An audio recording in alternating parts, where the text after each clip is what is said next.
नमस्कार, मैं आलोक कुमार सेन।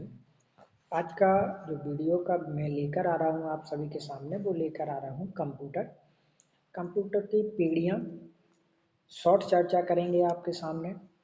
कंप्यूटर की जो पीढ़ी है उसको 5 भागों में बांटा गया है। सबसे पहले आती है कंप्यूटर की प्रथम पीढ़ी। प्रथम पीढ़ी में कंप्यूटर केवल अधिक गति से परिकलन और हाई स्पीड कैलकुलेटर होते थे जिनकी स्मृति और संग्रहण जो क्षमता थी वो बहुत सीमित थी।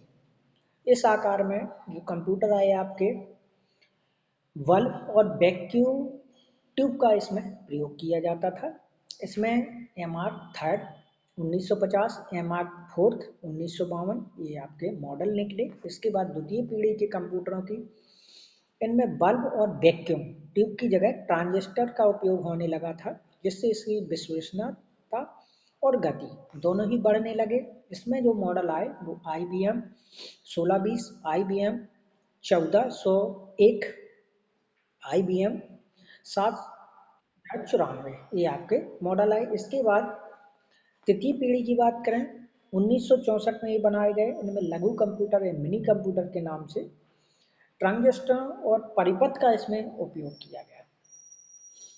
इसमें IBM 360, ICL 1900 ये आपके मॉडल थे। फोर्थ पीढ़ी की बात करें तो फोर्थ पीढ़ी 1974 माइक्रो प्रोसेसर। इसमें परिपथ और सिलिकॉन का प्रयोग होने लगा जो छोटे छोटे टुकड़े और चिप के आकार में बनाए जाते थे, जिन्हें IC कहते हैं। ये IBM 1984 मॉडल बनाए गए। इसमें आया जो मॉडल वो इंटेल का आया 4004।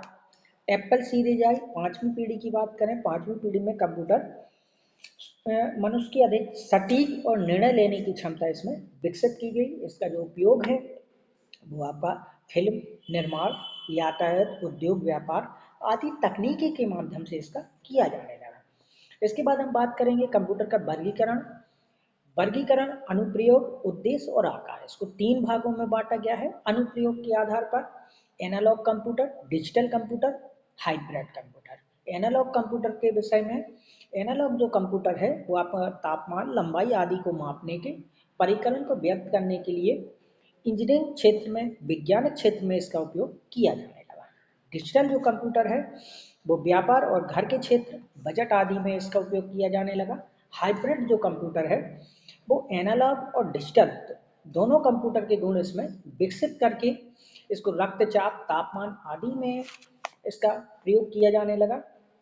इसके बाद इसके उद्देश्य के आधार पर कंप्यूटर का प्रयोग। उद्देश्य के आधार पर 2 प्रकार से कंप्यूटर का उपयोग, सामान्य उद्देश्य कंप्यूटर और विशिष्ट उद्देश्य कंप्यूटर।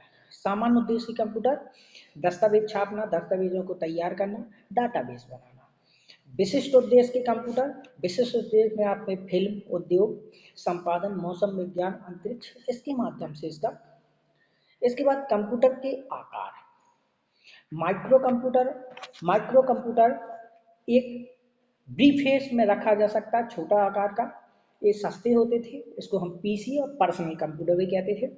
मिनी कंप्यूटर जो आपका आया ये मध्यम आकार का होता था, पहले की अपेक्षा अधिक कार्य क्षमता वाले।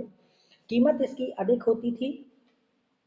वेतन पत्र आदि बैंकों में खाते विश्लेषण आदि के लिए। मेन फ्रेम जो कंप्यूटर आया ये बड़े आकार के होते थे। बड़ी कंपनियां जैसे कि आपकी बैंक, सरकारी विभाग, ये 24 घंटे जहाँ पर कार्य होता था वहाँ पर इसका प्रयोग। फिर आया सुपर कंप्यूटर।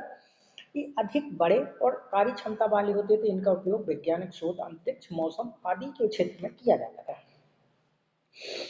इसके बाद कंप्यूटर के रूपरेखा, जिसमें सिस्टम यूनिट, CPU, डिवाइसेस परिपथ, कीबोर्ड और माउस, मॉनिटर और प्रिंटर, CPU मुख्य हार्डवेयर होता है, जिसमें इसको CPU से नाम से जाना जाता है। CU central unit, ALU Alfred logic unit और मेमोरी। ये आपके 3 पॉइंट हैं। इसी के साथ कंप्यूटर के मुख्य भाग, उनके कार्य। सबसे पहला आया सेंट्रल प्रोसेसिंग यूनिट, जिसको हम कहते हैं CPU। Central processing unit memory, input, output आदि कार्यों को नियंत्रित करता है। कंट्रोल यूनिट यह कंप्यूटर की आंतरिक क्रियाओं को संचालन करता है, इनपुट और आउटपुट क्रियाओं को नियंत्रित भी करता है। साथ में मेमोरी एलयू के माध्यम से डाटा का आदान प्रदान करता है। अर्थमेटिक लॉजिक यूनिट ये आपके जोड़ बाकी गुणा भागे इसको भी आपका करता है मेमोरी। मेमोरी में कार्य संग्रहण क्षमता होती है, कंप्यूटर का सबसे महत्वपूर्ण भाग होता है डाटा को, सूचना को प्रोसेस स्थिर करना। कंप्यूटर के मेन मेमोरी दो प्रकार की होती है। सबसे पहले आती है रैम, दूसरी आती है रोम। रैम मेमोरी कंप्यूटर की अस्थायी मेमोरी जिसको हम कहते हैं, इसमें डाटा को प्रोसेसिंग अस्थायी रूप से हम इसमें रख सकते हैं, संग्रहित कर सकते हैं। कंप्यूटर बंद होने पर, बिजली चले जाने पर ये डाटा हट जाता है। रोम रोम है, इसमें रीड ओनली मेमोरी इसको कहते हैं, अस्थायी स्थायी मेमोरी होती है। इसमें कंप्यूटर के निर्माण के समय प्रोग्राम जो संग्रहित होता है वो स्थायी कर दिए जाते हैं, उसको हम परिवर्तित नष्ट नहीं कर सकते, बल्कि हम उसको पढ़ सकते हैं, इसीलिए उसको रीड ओनली मेमोरी कहते हैं। इसके बाद इनपुट यूनिट, इनपुट यूनिट में जो डाटा प्राप्त होते हैं तो इसको हम बाइनरी कोड के माध्यम से, आउटपुट यूनिट में जो हमें टीवी जैसे एक मॉनिटर पर स्क्रीन प्रिंटर इसके अंतर्गत आते हैं। इसके बाद हम बात करेंगे हार्डवेयर और सॉफ्टवेयर। हार्डवेयर मशीन के जो भाग पार्ट्स होते हैं उसको हम छीन सकते हैं, इनको हम output unit control process device के अंतर्गत। इनपुट कंप्यूटर में हार्डवेयर भी कई प्रकार के होते हैं। इनपुट इसके द्वारा कंप्यूटर में के लिए कार्य कीबोर्ड और माउस इसके अंदर आते हैं। सीपीयू प्रोग्राम यहाँ सीपीयू के माध्यम से रखा जाता है। इसके बाद आउटपुट यूनिट कंप्यूटर के भाग किए जाते हैं, मॉनिटर, प्रिंटर, सॉफ्टवेयर पर हम बात करें ऐसे डाटा जहाँ सूचना केवल कंप्यूटर के माध्यम से देते हैं। कंप्यूटर एक खाका तैयार करता है व्यवस्थित क्रम में, जिसके अनुसार हम नतीजे बनाते हैं। सॉफ्टवेयर को हम छू नहीं सकते हैं, सॉफ्टवेयर मनुष्य के द्वारा ही निर्मित किए जाते हैं। कंप्यूटर के सॉफ्टवेयर की भूमिका सबसे पहले आता है, फिर सॉफ्टवेयर, आउटपुट और डाटा प्रोसेसिंग। ये कंप्यूटर के प्रकार थे, इसके माध्यम से कंप्यूटर का थोड़ा विस्तृत जो वर्णन था वो शॉर्ट में आपके सामने रखने का प्रयास किया गया। अगर आप सभी को मेरी वीडियो पसंद आता है तो उसको लाइक करें, शेयर करें, ज़्यादा से ज़्यादा अपने दोस्तों में भेजें, जिससे मैं भी आप सभी को और अच्छी वीडियो दे सकूं। थैंक यू, धन्यवाद।